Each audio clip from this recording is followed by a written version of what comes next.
In the OUHK's Great Speakers series of lectures, Prof.Lin Yifu spoke to a full house on the topic of demystifying the Chinese economy. Professor Lin was formerly Senior Vice President and Chief Economist of the World Bank.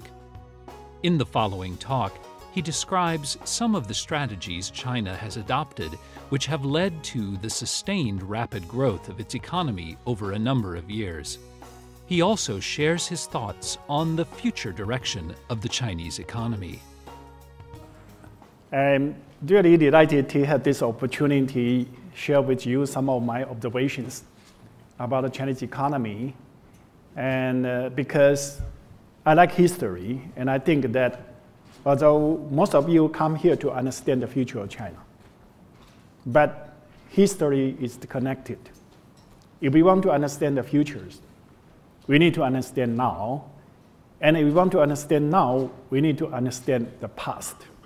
So in this 1 hour, I started my talk with a little bit reviews of what China have achieved since the reform and opening up in 1979.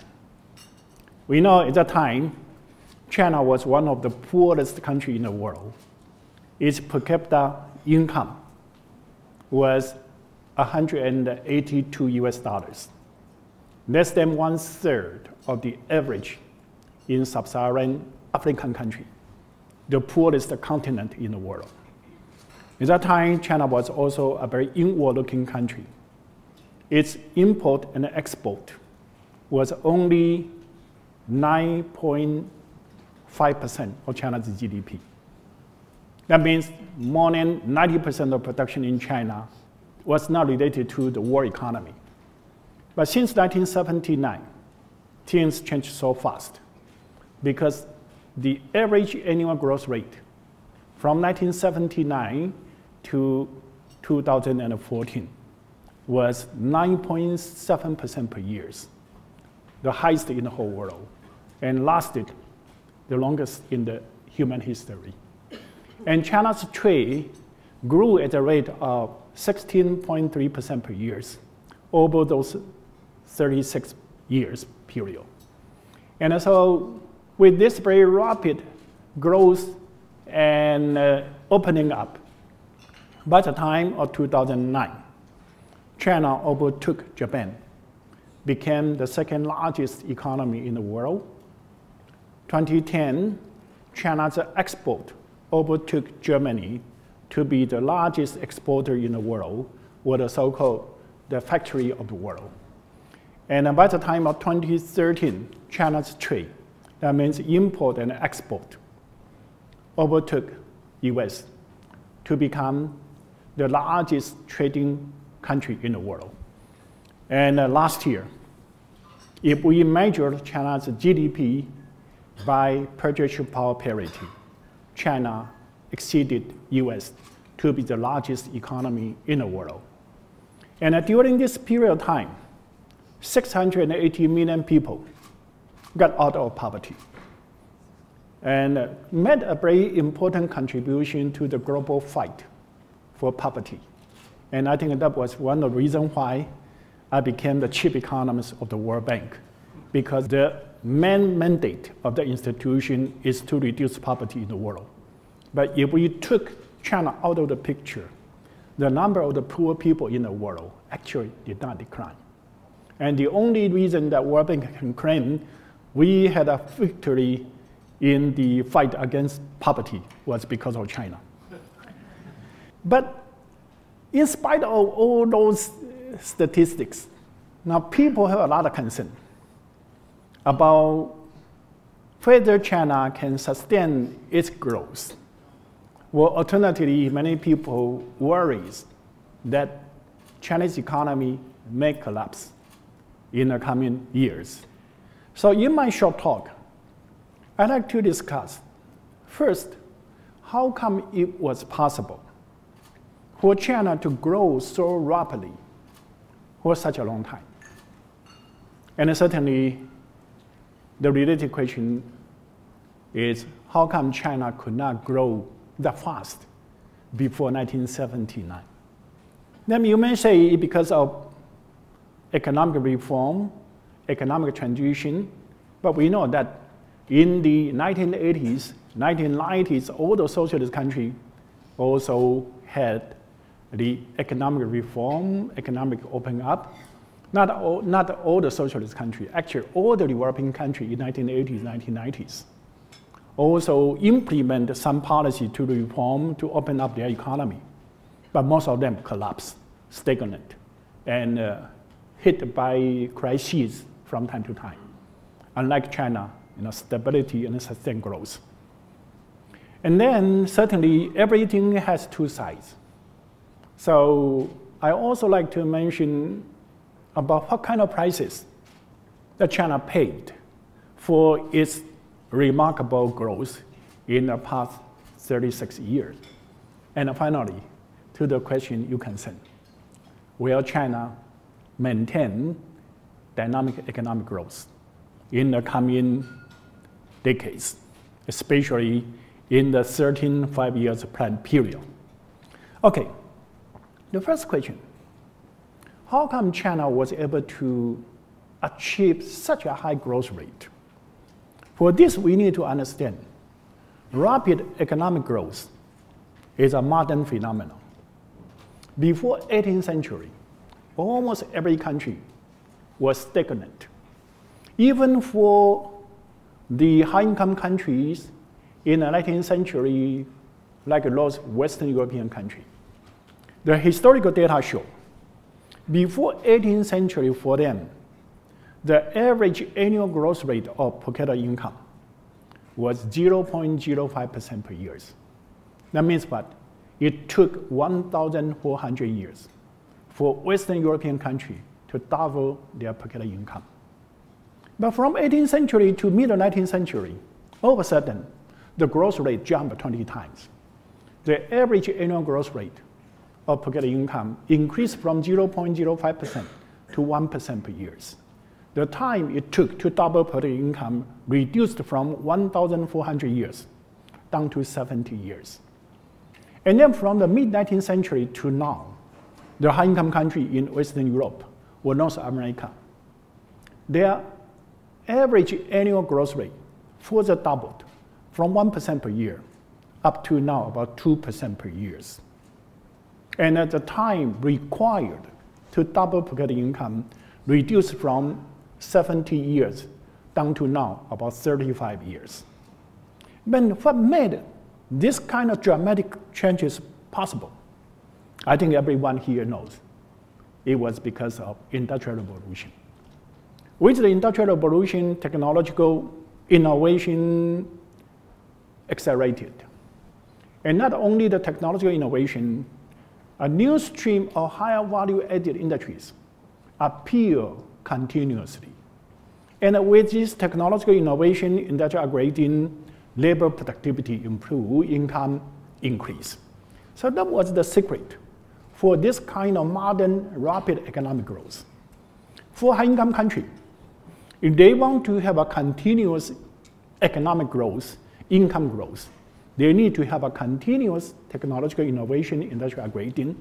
For a developing country, if they want to have a continuous increase in their income, they need to increase their productivity. Again, they need to have this technological innovation and industrial upgrading. But there's one thing different. Since the Industrial Revolution, all the high-income countries, their technology, their industries are all on the global frontiers. So if they want to have technological innovation or industrial upgrading, they need to invent those kind of technology or industries. And we know that technological innovation, product innovations require huge capital input and also very risky. As a result, as I mentioned, up to the mid-19th century, their average annual growth rate of per capita income is around 2%. Plus population growth rate, their average annual growth rate is about 2.53%. Quite stable for high-income country. And for the developing country, as I mentioned, want to have a continuous increase in their per capita income, they need to raise develop productivity, they need to have a technological innovation, industrial upgrading. However, developing countries, their technology are old. Their industry value added is low, right? So their current situation is within global technology and an industrial frontier.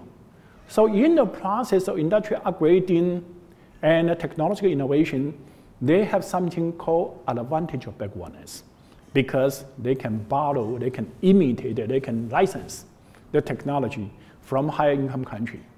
And those kind of licensing or borrowing or imitation, the cost of innovation and industrial upgrading would be much lower than invent those kind of technology or industries. And the risk is also much smaller. So if a developing country knows how to tap into the potential of advantage of backwardness, they can grow much faster than the high-income country. And from the Second World War, there were 13 economies tap into that potential, realize average annual growth rate of 7% or more continuously for 25 or more years. 13 economies knew the secret to use that. And China becomes one of those 13 after 1979. So my answer to the first question actually is very simple. The ability to utilize the advantage of backwardness. But if the advantage of backwardness was the reason for the rapid economic growth after 1979, those kind of advantage has been there for a century before 1979, right? And how come before 1979, Chinese economy stagnant and China was so poor? And my answer is actually quite simple, because China gave up voluntarily to use that advantage of backwardness. Because we know that socialist government took over in 1949, and starting in the 1950s, China wanted to modernize the nation. But at that time, the ideal modernization was to catch up US in 15 years and to overtake Britain in 10 years. So that means what? China wanted to develop the most advanced modern industry immediately in the 1950s. But those kind of modern industries still under the patent protection of the high-income country, right? They just invent that. And not only so, most of those industries related to the national security, defense. So under the kind of situation, the high-income country would not transport those kind of technology. And if you want to develop those kind of industry, you needed to reinvent the wheel. So voluntarily give up the potential of advantage of backwardness. Not only so, those kind of industries were very capital intensive, require a lot of capital input. But China in 1950 was a poor agrarian country. Capital was not the advantage of China, right? China had abundant supply of labor force, but you cannot ask abundant supply of labor force to create a modern industry, right? So as a result, in an open competitive market, those kind of industry were not consistent with China's competitive advantages. Firms in those kind of sectors were not viable in an open competitive market. So unless the government protect them, subsidize them, mobilize resources to invest in those kind of sectors, it was impossible to establish those kind of sectors. They require subsidy and protections. And how can you subsidize them and protect them? In effect, the easiest way is to make all kind of input at a low cost. So artificially to have financial repression and artificially overvalue Chinese currencies and also give monopoly to those kind of sectors. That was the way to protect, to subsidize those kind of advanced sectors. And as a result, first, there was some kind of misallocation of resources. China did not have competitive advantages in the capital-intensive sectors, but China mobilized all the resources to put into those kind of sectors that China did not have competitive advantages. And sectors which China is supposed to have competitive advantages, like labor-intensive sectors, they could not get any resources. So you have misallocation of resources. And also those kind of distortions causing all kind of rent and rent seeking. And so not only you have misallocation of resources, you also have corruption and all those kind of issues. As a result, even with those kind of development strategy, China was able to test the nuclear bombs in the 1960s, to launch the satellite in the 1970s, but the efficiency was so low. As a result, China remained poor. Only after 1979, the liberalization, China started to develop the sectors which China had competitive advantages. That was light manufacturing sectors. They used a lot of labor, and China's labor cost was low, and so they could be competitive. And with competitive, they started to have a large domestic market and international market. They made a lot of profit. China accumulated capitals, and after capital accumulation, China certainly needed to upgrade the industry, and in the process of industrial upgrading, China can benefit from the advantage of backwardness. So my answer to the second question is also very simple. Wrong development strategy. So even you have the potential there, but if you have a wrong strategy, you give up the possibility to use those kind of potentials. Then another puzzle comes. In the 1950s, the post-war periods, all the developing countries actually follow similar strategies. We know that all the socialist countries follow the Stalinist model, try to develop heavy industries. But other developing countries, even in the non-socialist camp, they also adopt similar strategies, try to develop large-scale modern industry after their independence. They get rid of the colonial power. And so they all develop those kind of modern heavy industries. They are very sexy, very modern, but they just cannot function. And they all use all kind of protection subsidies to help those kind of sectors. And as a result, in the 1960s, 1970s, even they could build up certain kind of modern industry, but their economy was very inefficient. So by the time of 1980s, almost all the countries started their transition from the government-led growth to a more market-oriented growth. And they engage all kind of transition, all kind of reform. But with the same problem, with the same intention to improve the old system, China enjoyed 36 years of stability and dynamic economic growth. China is the only developing country during this period of time did not have systemic crisis. But other transition economy, no matter it's in socialist camp or non-socialist camp, they all encounter something similar: collapse of their economy, stagnation of their economy, and frequently hit by all kind of crises. We do some kind of macro study and to compare the developing country in the 1960s and the 70s with the developing country in the 1980s and 1990s. And we find that average annual growth rate in the 1980s, 1990s actually was lower than the average annual growth rate of the 1960s, 1970s, before the reform. And the frequency of the crisis in the developing world, including socialists and non-socialists, actually increased instead of reduced. And how come that China enjoys such a dramatic transformation? It's a miracle in human history, and how come other countries, their performance deteriorated so much? Again, related to the strategy. Because other countries, during the transition, they follow the Washington consensus. And what is the idea of Washington consensus? Because in the 1980s, the observation is that all the developing countries, no matter socialist or non-socialist, they had too many government interventions.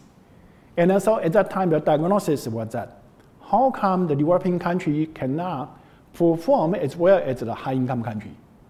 Because they have too many interventions. They don't have well-functioning market institutions.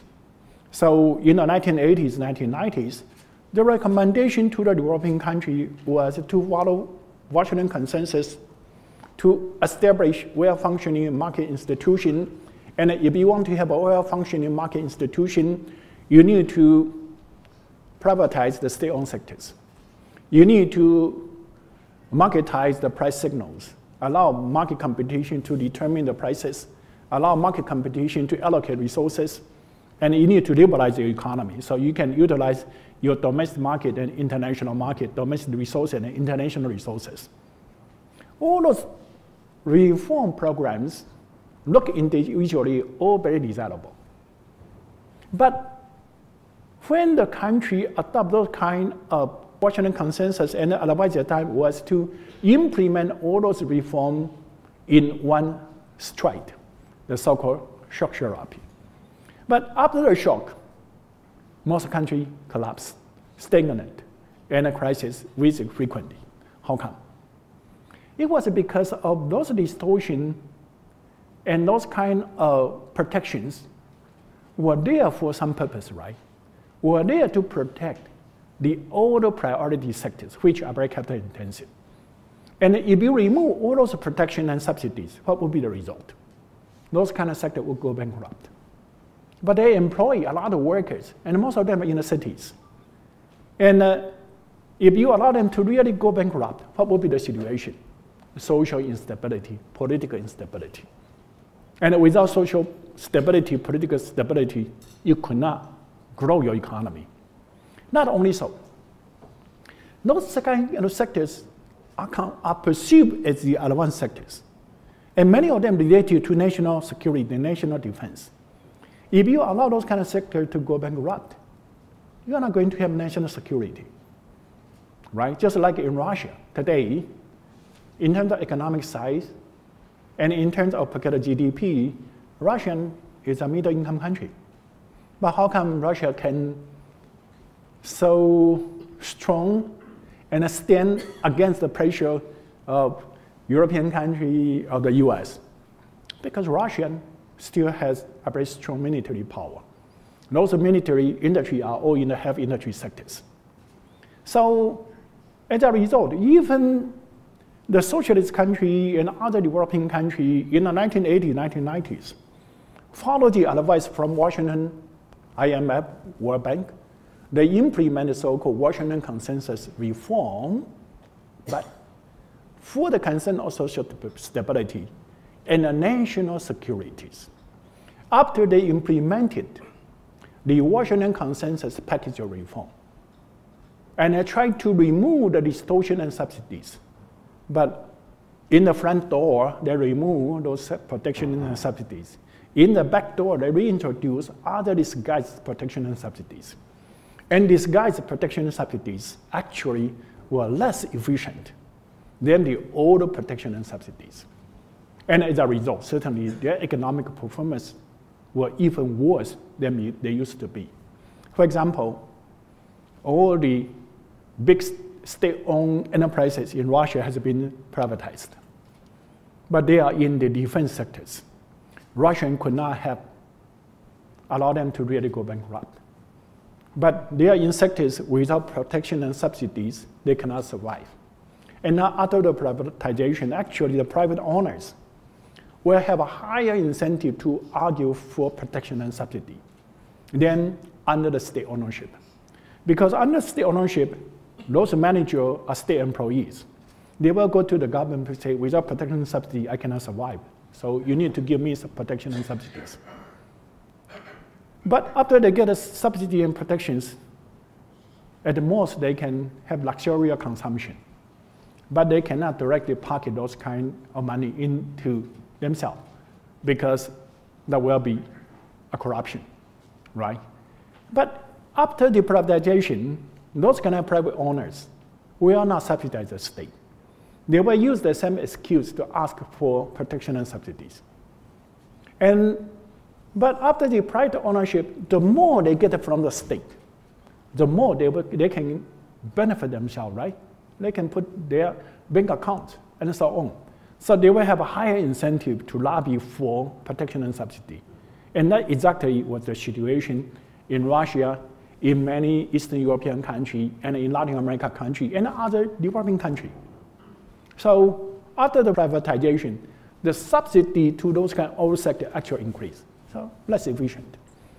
And how come China can maintain stability and dynamic economic growth? The main reason is because Chinese people are very pragmatic. With the understanding, without subsidy and protection to all sector, they cannot survive. So why not? To provide them some kind of transitory protection and subsidy continuously.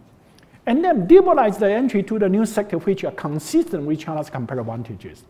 The labor-intensive, light manufacturing sectors. And not only liberalize the entry to those kind of sectors, actively facilitation the growth of those kind of sectors.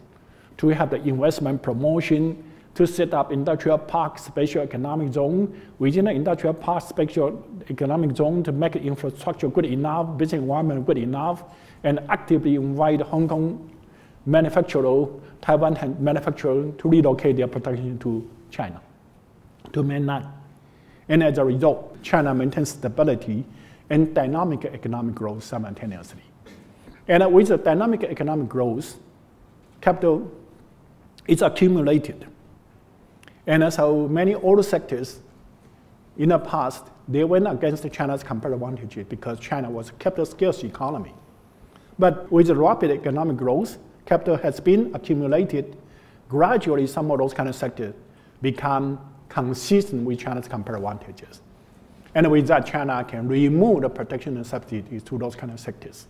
So that's the way that China complete the transition from the planned economy to a market economy, from a government-led growth economy to now more market-oriented economy. And then, well, this seems to be so good. Any prices? A lot of prices. The main prices is income disparity. The main prices is corruption. Why? Because the needs to protect the oil sectors. And those kind of protection and subsidies require the government to retain certain distortion in the economic system in order to allow the oil sectors, before they gain their viability, can survive. And certainly China removed many distortions, but China still retains certain distortion. For example, in the financial sectors. Currently, the financial sector is dominated by big banks and the equity markets. But so far, currently in China, we know that big bank and equity market can only serve big companies, right?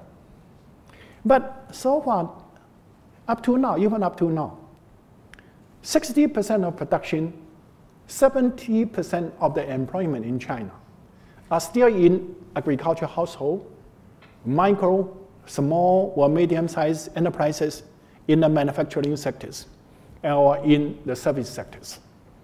And this kind of big bank dominated or equity market dominated the financial system could not provide financial services to them. But how come China adopt this kind of financial system? Because, as I said, at the beginning of the transition, China had a lot of very capital-intensive state-owned enterprises. Without subsidies in the capital cost to them, without the capital services, they cannot survive. And they are big companies. And so the only way to serve the big companies is the big banks and also equity markets. At the beginning, only state-owned enterprises are large. But with 30 years of dynamic growth, many private enterprises also become large. They can also get financial services from big bank and big equity markets. And so you can see, only those big ones can get the services. The other small one would not get the services. And not only the big one get the services, they are subsidized. China is still a developing country. Capital costs should be high, but the capital cost in China actually, compared to other developing countries, is quite low. That means what? Whoever get the financial services, not only get the services, they also get subsidies. Who subsidizes them? Lots of people put the money into the financial system and could not get financial services. And those are relatively poor people. In the agricultural households, well, owner of the micro, small, or the medium-sized enterprises. They are poorer, and they are asked to subsidize the rich guys, the big guys. And certainly that will cause the income disparity, right? And also, to get the financial services, that means you can get rent, right? You can get subsidies. And then you are going to have some kind of rent seeking. Rent seeking is a neutral term created by economists, and use another term people understand is to have bribe and also to have a corruption, right? So that's the reason why the income disparity and corruption in China has been so prominent in the process. And a similar situation not only in the financial sectors, in the natural resources sectors. Before the transition, all the natural resources are owned by the state. And only state-owned mining companies are there. And at that time, to subsidize the large enterprises, capital-intensive state-owned enterprises, their output prices were extremely low. And to compensate that, the concession right for mining is almost zero. Okay, after 1983, there are some reform. First allowed the private sector to do mining. At that time, there was not much problem. But after 1993, the output price were liberalized, linked to the international prices. But the cost and tax for mining is still maintained at a very low level. So whoever get the mining right, whoever immediately can be rich people. And that causes some kind of income disparity, but also contribute to the widespread corruption and so on in China. And similarly, monopoly. To protect some capital-intensive industry like telecommunication and so on, they maintain monopoly right. And so they have monopoly rent. And it causes not only the income distribution, but also private sectors will bribe the government in order to get into those kind of monopoly sectors. So all those things related to the legacy of this kind of dual track, gradual transition. It contributes to the stability and dynamic economic growth, but it also causing income disparity and corruption. And certainly that has some kind of social political cost. And the way to really address the income disparity issue as well as the corruption issue is to remove the remaining distortion as a legacy of this kind of gradual and dual track reform. And I think it's not only a necessity politically and socially. It's feasible now. As I mentioned, the reason why to retain those kind of protection and subsidy was because in the 1980s, 1990s, China was a poor country. And the capital advanced sectors was not China's advantages. But now, China is a upper middle income country. Last year, the per capita income in China was 7,600. And so many of those kind of sectors used to be against the China's competitive advantage, now are consistent with China's competitive advantages. In the past, to subsidize them is a necessity. Otherwise, they cannot survive. But today, a protection to them is a transfer of income. It causes political cost and social discontent, but it's not necessary things to them for their survival. And so I think it's time to remove those kind of distortion. And that was exactly the spirit of the deepening market-oriented reform adopted by the third plenum in 2013. To remove the remaining distortion, allow market to decide the prices, allow market to allocate resources. And so if those kind of reform programs are implemented, I think China will be a well-functioning market economy. And the root cause of the disparity, the root cause of the corruption will be eliminated or mitigated. And now the issue is that if China implement all the necessary reform, how long that China can maintain those kind of dynamic economic growth? And this become a hot topic now. Because from 2010, the growth rate in China has been decelerating for 6 years already. And then, you know, the last quarter, the third quarter of this year, the growth rate in China is 6.9%. And it was the first time for China to have such an extended period of deceleration in its growth. In the past, if you have slowdown in the economy, then after 1 or 2 years, the growth rate will pick up. But this time, continually for 6 years. And it caused all kinds of concern because in the past 10 years, China was the major driver of the global growth. China contributed to about 30% or more growth every year in the past 10 years. And certainly, you know that global economy is still very sluggish. And if China, you know, lose steam, then it will put a pressure on the global economy. And for China, it's also very important. There are some political reasons and also economic reasons. Political reason is that in the 18th Party Congress, China set a target to double per capita GDP, to double GDP by the time of 2020 on the base of 2010. And also to double the household income by the time of 2020 on the basis of 2010.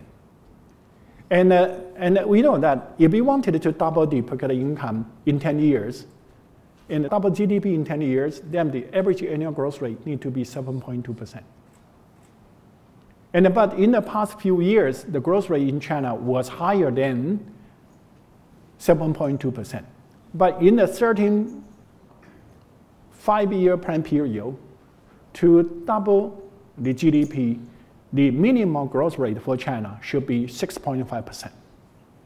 And now 6.9% and continue downward pressure. So people was worried that China may not be able to really achieve 6.5% in the coming 5 years. Not only so, China also wanted to double household income. Now, the population growth rate in China is about 0.5%. So if you wanted to double the household income, you need to plus 6.5 plus 0.5, so around 7%. And so it's a political commitment. If China cannot deliver that, that will be considered as a failure. That's one thing. And secondly, also related to real needs. Because if China continues to have a deceleration, then unemployment can be an issue. At the same time, Chinese firms rely on bank loans for investment, right? So if you have a lot of firms underperforming, then some of them go bankrupt, then non-performing loan may all of a sudden increase rapidly. And that will threaten the social political stability. We know that in the past 30 years, you always have the coming collapse of the Chinese economy, and so many people think that this is evidence for the coming collapse of Chinese economy. But whether this indicating the Chinese economy is going to collapse or not depends on two things. One, what is the potential growth rate in China? And the second one, to understand what is the reason for the deceleration of the growth in the past 6 years. For the potential growth rate, I argue China should have the potential to grow at 8% for another 20 years from 2008, or alternatively, for another about 15 years to come. And how come I take that position? It related to my talk at the beginning. The advantage of backwardness. Even after 36 years of very dynamic economic growth, actually, China still have a huge advantage of backwardness. How to measure the advantage of backwardness? I think the best way is to look into the difference in per capita GDP between China and high-income country, for example, the US. Because per capita GDP means average labor productivity. Average labor productivity means the average level of technology and value added of your industries. And the newest data I could have is the data for 2008 for international comparison. In 2008, the per capita GDP in China was 21% of the US, measured by purchasing power parity. It was similar to Japan in 1951, Singapore in 1967, Taiwan, China in 1975, and Korea in 1977. These East Asian economies are among those 13 economies I mentioned. And based on per capita GDP of 21% of US, this East Asian economy grew at 8 to 9% for 20 years. If tap into the same mechanism, they could realize the growth of 8 to 9% for 20 years. That means there's a potential for China to grow around 8% for 20 years. That's my estimation. And 2008 to now 7 years, right? At least we have another 13 years to come for China to grow at average of 8%. There's a potential for that. But if there's a potential for 8% growth, how come since 2010 it continued to drop and now to 6.9%? Well, if you have a potential, whether you can realize the potential depends on what? Depends on your external condition and internal condition. And also, when we talk about the growth potential, we look into the supply side. But if we want to look into the annual growth rate, we also need to look into the demand side. And the demand side, we know that there are three drivers of growth: export, investment, and consumption. And the export I mentioned, for the past 36 years, China's export increased very rapidly. The trade growth rate was 16.3%. Export growth rate was 16.8% per year in the past 36 years. But because high-income country has now fully recovered from the 2008 financial crisis, so the high-income country, they grew very sluggish. As a result, the export to high-income country decelerated a lot. For example, the first 3 quarters this year, the export growth rate was negative 2.1%. Certainly, that put a downward pressure for China's realization of its growth potential. Secondly, investment. In 2008, after the shock of the global crisis, every country adopted certain counter-cyclical intervention to support investment in order to create jobs, right? But after 6 years, those kind of projects completed. But global economy has not recovered yet. So under this kind of situation, unless you have a new stimulus project, otherwise investment growth will also drop. And this is a situation not only particular to China, right? All the emerging market, all the export-oriented high-income economy face the similar situation.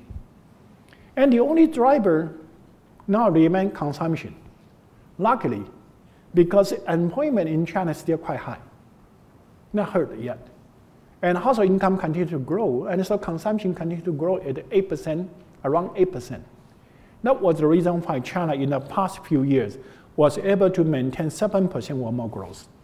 But other emerging market economies like Brazil or India or other export-oriented high-income economies like Singapore, Taiwan, and Korea, they all have a similar pattern of deceleration and in effect because their consumption cannot grow as rapid as China. Their deceleration was even sharper than China. So many people get pessimistic about China because they thought the deceleration was due to the internal structural problem or development models problem. As a transition economy, as a developing country, certainly China has many problems in those areas. However, the deceleration was mainly caused by external and cyclical factors. Then coming forward, I don't have confidence for the high-income country to have a full recovery. So export market is likely to be quite sluggish in the year to come. And so China's growth will have to rely more on the internal demand. But internal demand has two components. One is investment, the other one is consumption. And I'm sure you hear a lot about the need for China to transform from investment that grows to consumption that grows. Here I'd like to say, it's a recipe for crisis. If China really follows that kind of advice, it's a recipe for crisis. Why? Consumption certainly is very important, but consumption growth needs to be based on income growth, right? If income does not increase, you increase your consumption, then you are going to be indebted very quickly. Then crisis will come, right? And how can we have income growth? Well, you need to increase labor productivity, right? And if you want to increase your labor productivities, you need to have technological innovation, industrial upgrading, all require investment. And not only you need to improve your labor productivity, you need to reduce your transaction costs, right? In order to realize the value, right? How can you reduce transaction costs? You need to improve the bottleneck of infrastructure. Again, that requires investment. So the issue is not to transform from investment that grows. The issue is to ask whether China, after 36 years of very high rate of investment, whether China still have good investment opportunity or not. If China have good investment opportunity, maintain investment growth rate, then it will create jobs, create income to the household, and the household will continue to increase its income, increase its consumption growth, and then China will be able to maintain reasonably high growth rate, right? So the question is whether after 36 years of investment that grows, does China still have good investment opportunity? My answer is definitely yes. Because China is a middle-income country. Even today, many people talk about the excess capacity in China. Most of them are in construction sectors, low value-added sectors. China can continue to invest to upgrade the industry, right? A lot of opportunity. Secondly, infrastructure. China, in the past, invested a lot in the infrastructure to connect one city to the other city. Highway, high-speed train, airport facility, port facility. But inner city infrastructure is very poor. And so those are the areas for good investment. Environment protection, again, need investment. Urbanization, currently the urbanization rate in China is 54% of the population. High-income country, they all reach 80% or more. So China still have many, many good investment opportunity. And I'd like to mention this is something make China different from other high-income countries. Other high-income countries, after the crisis, they need to maintain growth, but they don't have good investment opportunity because their industry are on the global frontier. Even you have one or two new industries, but like 3D, the electronic vehicles, they are not large enough to pull the economy out of the recession. And their infrastructure is good, maybe old, but refurbishment of the old infrastructure return is not as high as new investment to remove the bottleneck. And their environment is good, and they already reached the height of their urbanization. So high-income countries, it's very hard to find good investment opportunity. China is a developing country, still have many good investment opportunities, the one thing. But if you want to make investment, you also need to have resources, right? China still have very good resources. Fiscal debt, government debt, both central and local, combined is only 56% of the GDP.